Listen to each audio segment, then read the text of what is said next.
ছোটকালের দিনটাই অনেক ভালো ছিল। যখন মা সবার আগে ঘুম থেকে উঠে আমাদের জন্য খাবার রান্না করে নিয়ে বসে থাকতো। এখন মা খাবার রান্না করলেও আমার জন্য আর নিয়ে বসে থাকে না। কারণ মা মার ঠিকানায় আর আমি আমার ঠিকানায়। নিজের খাবারটা নিজেকেই রান্না করে খেতে হয়।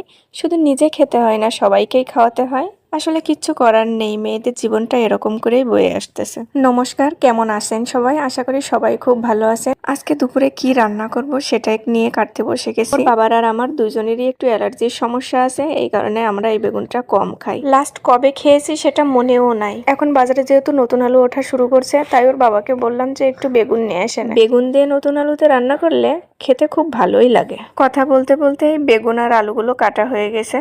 ভাবলাম শুধু একরকম তরকারি রান্না করব, তার সাথে কিছু একটু ভাজিও করি।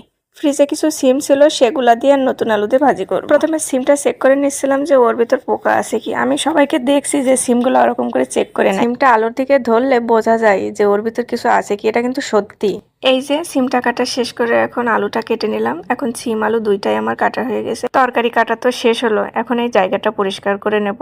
ওই জায়গাটা ভালো করে পরিষ্কার করে রেখে চলে আসছিলাম রান্না করতে। কি কি রান্না করব সেটা তো আপনারা জেনেই গেছেন। গ্যাসটা অন করে কড়াই বসাই দিয়েছি। কড়াইটা ভালো করে গরম হলে তার ভেতর তেল দিয়ে দিলাম। এখন এই মাছটা ভাজি করে নেব। মাছ আবার কড়া ভাজি না করলে ওর বাবা খাইতে পারে না। মাছের ঝোল করি কিংবা তরকারি রান্না করি, মাছটার কড়া করে ভাজি করেই দিতে হবে। মাছটা ভালো করে ভাজি করে তুলে নিলাম। এখন ওই কড়াইতে যা তেল ছিল তার ভিতরে আরেকটু তেল দিয়ে একটু জিরে ফোড়ন দিলাম। এখন বেগুন আর আলুটা কড়াইতে দিয়ে দিলাম।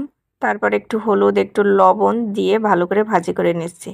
মানুষ মাছের তেলে মাছ ভাজে, আর আমি মাছের তেলে বেগুন ভাজি করতেছি।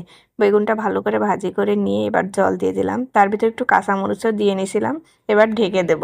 মাঝখানে একবার ঢাকনাটা উঠাইছিলাম, তখন ভেজে রাখা মাছটা দিয়ে আবার ঢাকনা দিয়ে ঢেকে দিয়েছিলাম। এই যে এখন আমার তরকারি রান্নাটা হয়ে গেছে।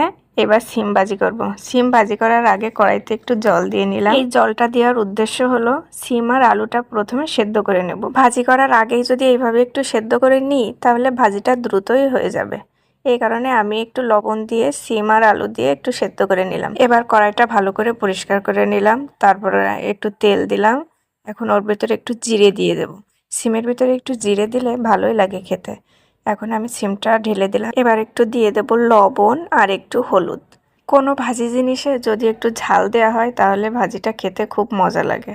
আমার কাছে তো মজা লাগে, কিন্তু ছেলের জন্য ঝাল দিতে পারি না। তারপরেও ঝালটা আমি আস্ত দিয়ে রাখি। আস্ত দিলে কি হয়, ভাজিতে আর কোনো ঝাল হয় না। তখন ওরও খাইতে কোনো সমস্যা হয় না, আর আমি খাওয়ার সময় ঝালটা ভেঙে নিয়ে খাই।